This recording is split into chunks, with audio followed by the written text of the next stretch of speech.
ಎಲ್ಲರಿಗೂ ನಮಸ್ಕಾರ. ನಾನು ಗೋವಿಂದ್ ಗುರವ್ ಅಂತ ಡಿಜಿಟಲ್ ಮೇಸ್ಟ್ರು ಚಾನಲಿಂದ ಮಾತಾಡ್ತಾ ಇದ್ದೀನಿ.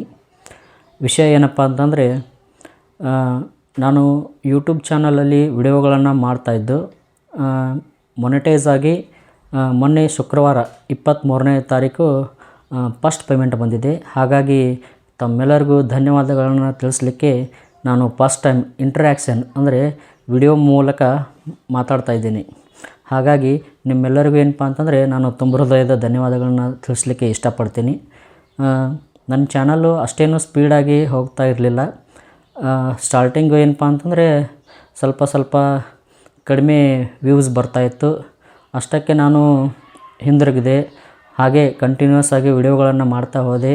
ದಿನದಿಂದ ದಿನಕ್ಕೆ ವ್ಯೂಸು ಜಾಸ್ತಿ ಆಯಿತು, ಆಮೇಲೆ ಸಬ್ಸ್ಕ್ರೈಬರ್ಸು ಜಾಸ್ತಿ ಆಗ್ತಾ ಬರ್ತಾ ಇದ್ದಾರೆ.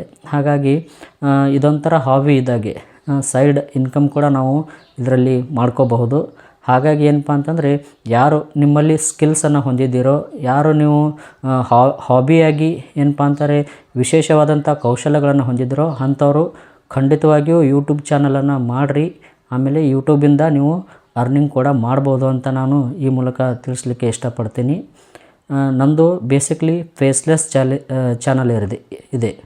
ನಾನು ಯಾವತ್ತೂ ಏನಪ್ಪ ಅಂತಂದರೆ ಫೇಸನ್ನು ತೋರಿಸಿ ಮಾತಾಡೋದಾಗಲಿ ವಿಡಿಯೋಗಳನ್ನು ಮಾಡೋದಾಗಲಿ ಮಾಡಲ್ಲ.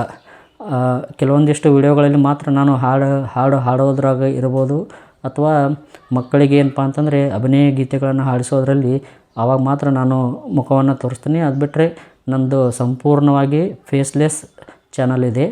ಆದರೂ ಕೂಡ ಒಳ್ಳೆಯ ಒಂದು ಅಭಿಪ್ರಾಯ, ಒಳ್ಳೆಯ ರಿಯಾಕ್ಷನ್ಸ್ ಬರ್ತಾ ಇರೋದ್ರಿಂದ ನನಗೆ ಹೆಚ್ಚು ವಿಡಿಯೋಗಳನ್ನು ಮಾಡಲಿಕ್ಕೆ ಸ್ಫೂರ್ತಿಯನ್ನು ಕೊಟ್ಟಿತು.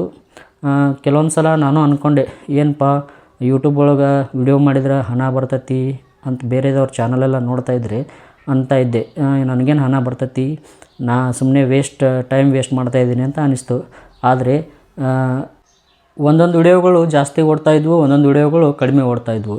ಒಂದೊಂದು ವಿಡಿಯೋಗಳಿಗೆ 3-4 ವ್ಯೂಸು ಇಷ್ಟೇ ಬಂದಾಗ ತುಂಬ ನಿರಾಸೆ ಆಗ್ತಾಯಿತ್ತು. ಅಯ್ಯೋ, ಸುಮ್ಮನೆ ಇದೆಲ್ಲ ವೇಸ್ಟ್ ಟೈಮು, ಸುಮ್ಮನೆ ನಾವು ವಿಡಿಯೋಗಳನ್ನು ಮಾಡಬಾರ್ದು, ಎಲ್ಲರೂ ಮಾಡ್ತಾರೆ ಅಂತೇಳಿ ನಾವು ಮಾಡಿದರೆ ಹೆಂಗೆ ಅನ್ನುವಂಥ ಒಂದು ವಿಚಾರ ಕೂಡ ತಲೆ ಒಳಗೆ ಬರ್ತಾಯಿತ್ತು. ಆದರೆ ಆ ಒಂದು 10 ವಿಡಿಯೋಗಳು ಹಾಕಿದಾಗ ಒಂದು ವಿಡಿಯೋ ಯಾವುದಾದ್ರೂ ಸರಿಯಾಗಿ ಚೆನ್ನಾಗಿ ಓಡಿತಪ್ಪ ಅಂತಂದ್ರೆ ಆವಾಗ ನಾವು ಏನು ಮಾಡ್ತಿದ್ವಿ, ಮತ್ತೊಂದು ವಿಡಿಯೋ ಮಾಡೋಕೆ ನಮಗೇನಾಗ್ತೈತಿ, ಸ್ಫೂರ್ತಿ ಆಗ್ತೈತಿ. ಹಾಗಾಗಿ ಯಾರು ಹೊಸದಾಗಿ ಯೂಟ್ಯೂಬ್ ಚಾನಲನ್ನು ಸ್ಟಾರ್ಟ್ ಮಾಡಿ ನೀವು ಕೂಡ ಅರ್ನಿಂಗ್ ಮಾಡಬೇಕು ಅಂತ ಅಂದ್ಕೊಂಡಿದ್ದೀರೋ ಖಂಡಿತವಾಗಿಯೂ ವಿಡಿಯೋಗಳನ್ನು ಮಾಡಿರಿ. ಕನ್ಸಿಸ್ಟೆಂಟಾಗಿ ವಿಡಿಯೋಗಳನ್ನು ಹಾಕಿರಿ. ಚಾನಲಲ್ಲಿ ಮಿಕ್ಸ್ ಕಂಟೆಂಟನ್ನು ಹಾಕಬೇಡ್ರಿ. ಆ ಒಂದು ಹಾಡಿಂದು, ಒಂದು ಡ್ಯಾನ್ಸಿಂದು, ಒಂದು ಮತ್ತೊಂದೇನೋ ಇನ್ನೊಂದೇನೋ ಹಿಂಗೆ ಮಿಕ್ಸ್ ಕಂಟೆಂಟನ್ನು ಹಾಕಬೇಡ್ರಿ. ಒಂದೇ ಕಂಟೆಂಟನ್ನು ಇಟ್ಕೊಂಡು ಒಂದು ಚಾನಲನ್ನು ಮಾಡಿರಿ. ಕಂಟಿನ್ಯೂಸ್ ಆಗಿ ವಿಡಿಯೋಗಳನ್ನು ಹಾಕಿರಿ. ಒಂದಲ್ಲ ಒಂದಿನ ನಿಮ್ಮ ಚಾನಲ್ ಕೂಡ ಮಾನಿಟೈಸ್ ಆಗಿ ನೀವು ಕೂಡ ಏನಪ್ಪ ಅಂದ್ರೆ ಪೇಮೆಂಟನ್ನು ತಗೊಳ್ಳುವಂಥ ಸಮಯ ಖಂಡಿತವಾಗಿಯೂ ಬಂದೇ ಬರ್ತೈತಿ ಅಂತ ನಾನು ನನ್ನ ಈ ಒಂದು ಅಭಿಪ್ರಾಯವನ್ನು ತಿಳಿಸ್ತಾ ಇದ್ದೀನಿ. ಯಾಕಂದರೆ ನಾನು ಬಿಡುವಿನ ಸಮಯದಲ್ಲಿ ಫ್ರೀ ಟೈಮ್ನೊಳಗೆ ಏನಪ್ಪ ಅಂತಂದ್ರೆ ನನಗೆ ಗೊತ್ತಿರುವಂಥ ಕೌಶಲ್ಯವನ್ನು ಉಪಯೋಗಿಸಿಕೊಂಡು, ನಾನೇನು ಯಾರ ಕಡೆ ಕಲ್ತಿಲ್ಲ, ಏನೂ ಮಾಡಿಲ್ಲ, ನನಗೆ ಗೊತ್ತಿರುವಂಥ ಟೆಕ್ನಿಕ್ಸನ್ನು ಯೂಸ್ ಮಾಡಿ ನಾನೇನಪ್ಪ ಅಂತಂದ್ರೆ ವಿಡಿಯೋಗಳನ್ನು ಹಾಕ್ತಾಯಿದ್ನಿ. ಆದರೆ ಕನ್ಸಿಸ್ಟೆಂಟಾಗಿ ಯಾವಾಗ ಹಾಕಲಿಕ್ಕೆ ಶುರು ಮಾಡಿದ್ನೋ ಆವಾಗಿನ ಹಿಡ್ಕೊಂಡು ಏನಪ್ಪ ಅಂತಂದ್ರೆ ನನ್ನ ಚಾನಲ್ಲು ರನ್ ಆಗೋಕ್ಕೆ ಸ್ಟಾರ್ಟ್ ಆಯಿತು. ಇವಾಗ ಸುಮಾರು ಏನಪ್ಪ ಅಂತಂದ್ರೆ ನಿಯರ್ 3800ವರೆಗೆ ಸಬ್ಸ್ಕ್ರೈಬರ್ಸ್ ಆಗ್ಯಾರು. ಮತ್ತು ಸಾಕಷ್ಟು ಏನಪ್ಪ ಅಂತಂದ್ರೆ ಒಳ್ಳೊಳ್ಳೆ ವಿಡಿಯೋಗಳು 100Kವರೆಗೂ ಏನಪ್ಪ ಅಂತಂದ್ರೆ ಓಡ್ಯಾವು. ಇದೇನು ದೊಡ್ಡ ಸಾಧನೆ ಅಂತಲ್ಲ, ಯಾಕಂದರೆ ಸಾಕಷ್ಟು ಯೂಟ್ಯೂಬರ್ಸು ನನಗಿಂತಲೂ ಹೆಚ್ಚಿನ ಆದಾಯವನ್ನು ಗಳಿಸಾಗ್ತಾರು. ಆಮೇಲೆ ನನಗಿಂತ ಹೆಚ್ಚು ಸಬ್ಸ್ಕ್ರೈಬರ್ಸು ಮತ್ತು ಹೆಚ್ಚು ಏನಪ್ಪ ಅಂತಂದ್ರೆ ರನ್ ಅವರು ವಿಡಿಯೋಗಳು ಆಗತ್ತವು. ಆದ್ರೆ ನಾ ಹೇಳೋದೇನಪ್ಪ ಅಂತಂದರೆ, ನಿಮ್ಮ ಬಿಡುವಿನ ಸಮಯದಲ್ಲಿ ನಿಮಗೆ ಒಂದು ಒಳ್ಳೆಯ ಕೌಶಲ್ಯಗಳು ಇದ್ದಪ್ಪ ಅಂತಂದ್ರೆ ನೀವು ವಿಡಿಯೋಗಳನ್ನು ಮಾಡಿರಿ. ಖಂಡಿತ ನೀವು ಅರ್ನಿಂಗ್ ಮಾಡ್ತೀರಿ. ಇನ್ನು ಕೆಲವೊಂದಿಷ್ಟು ಯೂಟ್ಯೂಬರ್ಸ್ ಏನು ಮಾಡ್ತಾರೋ, ಒಂದು 4-5 ವಿಡಿಯೋಗಳನ್ನು ಹಾಕ್ತಾರೋ, ಅಷ್ಟಕ್ಕೆ ಅವರು ವ್ಯೂಸ್ ಬರೋಂಗಿಲ್ಲ. ಅಯ್ಯೋ, ಇದ್ರೊಳಗೆ ನಾವೇನು ಸಾಧನೆ ಮಾಡೋಕ್ಕಾಗಂಗಿಲ್ಲ ಅಂತೇಳಿ ತಿಳಿದು ಅಲ್ಲಿಗೆ ಏನಪ್ಪ ಅಂತಂದ್ರೆ ಅದನ್ನು ಬಿಟ್ಟು ಬಿಡ್ತಾರೆ. ಹಾಗೆ ಬಿಡೋದ್ರಿಂದ ಏನಪ್ಪ ಅಂತಂದ್ರೆ ಮತ್ತು ನಿಮ್ಮ ವಿಡಿಯೋಗಳು ಓಡೋಂಗಿಲ್ಲ. ಹಾಗಾಗಿ ನೀವು ಪ್ರಯತ್ನವನ್ನು ಮಾಡ್ತಾಯಿರಿ.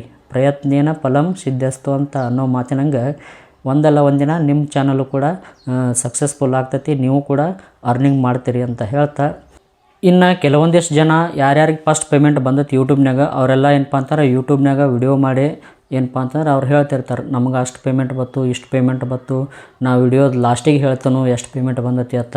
ಆದ್ರೆ ನಾ ಹೇಳ್ತೀನಿ, ವಿಡಿಯೋದಲ್ಲಿ ಕೊನೆಯವರೆಗೂ ನೋಡಿರಿ. ಅಲ್ಲಿ ತನಕ ಹೇಳ್ತೀನಿ, ಇಲ್ಲಿ ತನಕ ಹೇಳ್ತೀನಿ ಅಂತ ಅನ್ನೋಂಗಿಲ್ಲ. ಅಕಾರ್ಡಿಂಗ್ ಟು ಯೂಟ್ಯೂಬ್ ರೂಲ್ಸ್, ಯೂಟ್ಯೂಬ್ನಲ್ಲಿ ಏನಪ್ಪ ಅಂತಾರೆ ಎಷ್ಟು ನಾವು ಅರ್ನಿಂಗ್ ಮಾಡ್ತೀವಿ ಅನ್ನೋದನ್ನು ಬಿಟ್ಟು ಕೊಡಬಾರ್ದು ಅಂತ ಭಾಳ ಜನ ಹೇಳ್ತಾರೆ. ಸುಮ್ಮನೆ ಯಾಕೆ ತೊಂದರೆ ಮಾಡ್ಕೊಳ್ಳೋದು ಅಂತ ನಾನು ಹೇಳ್ತಾ ಇಲ್ಲ.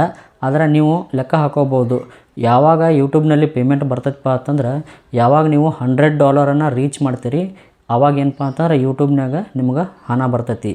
ಅಂದ್ರೆ ನೀವು ಲೆಕ್ಕ ಹಾಕೋರಿ, $100 ಅಂದ್ರೆ ಈಗ ರುಪೀಸ್ ಒಳಗೆ $1ಕ್ಕೆ 91 ರೂಪಾಯಿ ಐತಪ್ಪ ಅಂತಂದ್ರೆ $100 ಎಷ್ಟು ಆಗ್ತೈತಿ ಅಂತ ಲೆಕ್ಕ ಹಾಕಿದ್ರೆ ನಿಮ್ಗೆ ಅಮೌಂಟ್ ನನಗೆ ಎಷ್ಟು ಬಂದೈತಿ ಅನ್ನೋದು ನಿಮ್ಗೆ ಆಗೇ ಆಗ್ತೈತಿ. ಹಾಗಾಗಿ $100 ಆದ್ರೂ ನನಗೇನಪ್ಪ ಅಂದ್ರೆ ಪೇಮೆಂಟ್ ಜಮಾ ಆಗೈತಿ. ಸದ್ಯಕ್ಕೆ ಏನಪ್ಪ ಅಂತಾರೆ $1ಗೆ 91 ರೂಪಾಯಿ ಐತಿ. $100 ಎಷ್ಟು ಆಗ್ತೈತಿ ಅನ್ನೋದನ್ನು ನೀವು ಲೆಕ್ಕ ಹಾಕಿದರೆ ನನಗೆ ಎಷ್ಟು ಅಮೌಂಟ್ ಬಂದೈತಿ ಅನ್ನೋದು ನಿಮ್ಗೆ ಗೊತ್ತಾಗೇ ಆಗ್ತೈತಿ. ಅದೇನಪ್ಪ ಭಾಳ ದೊಡ್ಡ ಅಮೌಂಟ್ ಅಂತಲ್ಲ, ಆದರೆ ಬಿಡುವಿನ ಅವಧಿಯಲ್ಲಿ ನನ್ನ ಒಂದು ಸಮಯದ ಸದುಪಯೋಗ ಮತ್ತು ನನಗೆ ಒಳ್ಳೆಯ ಹವ್ಯಾಸ, ಬೇರೆ ನಕಾರಾತ್ಮಕವಾದಂಥ ವಿಚಾರಗಳನ್ನು ಹೋಗಲಾಡಿಸೋಗೋಸ್ಕರ ನಾನು ಹಾಬಿ ಅಂತ ಏನಪ್ಪ ಅಂತಾರೆ ಈ ಚಾನಲನ್ನು ಸ್ಟಾರ್ಟ್ ಮಾಡಿ ಅದರಲ್ಲಿ ವಿಡಿಯೋಗಳನ್ನು ಹಾಕ್ತಾಯಿದ್ದೀನಿ. ಅದರಲ್ಲಿ ಎಷ್ಟು ಬಂದರೂ ಕೂಡ ಅಷ್ಟೇ ನನಗೆ ಒಳ್ಳೆಯ ಅಮೌಂಟೇ ಅಂತ ನಾನು ಭಾವಿಸ್ತೀನಿ. ಹಾಗಾಗಿ ನನಗೆ ಸಮಯದ ಸದುಪಯೋಗನೂ ಆಯಿತು, ಅದರ ಜೊತೆಗೆ ಒಂದಿಷ್ಟು ಆದಾಯನೂ ಬಂತು. ಇದರಿಂದ ಏನಪ್ಪ ಅಂತಂದ್ರೆ ಒಳ್ಳೆಯ ಒಂದು ವಿಚಾರವನ್ನು ನಾವು ಮತ್ತೊಬ್ಬರಿಗೆ ತಿಳಿಸ್ಕೊಡುವಂಥ ಒಂದು ಅವಕಾಶವೂ ಈ ಮಾಧ್ಯಮದ ಮೂಲಕ ಸಿಗ್ತೈತಿ ಅಂತ ಹೇಳ್ತಾ, ಯಾರ್ಯಾರು ನನ್ನ ಚಾನಲನ್ನು ಸಬ್ಸ್ಕ್ರೈಬ್ ಮಾಡ್ಕೊಂಡಿರಿ, ನನ್ನ ಚಾನಲನ್ನು ನೋಡ್ತಾ ಇದ್ದೀರಿ, ನಿಮ್ಮೆಲ್ಲರಿಗೂ ಮತ್ತೊಮ್ಮೆ ಧನ್ಯವಾದಗಳನ್ನು ತಿಳಿಸುತ್ತಾ ಹೀಗೆ ನಿಮ್ಮ ಪ್ರೋತ್ಸಾಹ ಮುಂದುವರಿಲಿ ಅಂತ ಹೇಳ್ತಾ ನನ್ನ ಈ ಮಾತನ್ನು ಮುಗಿಸ್ತೀನಿ. ಧನ್ಯವಾದಗಳು. ಎಲ್ಲರಿಗೂ ನಮಸ್ಕಾರ. Thank you.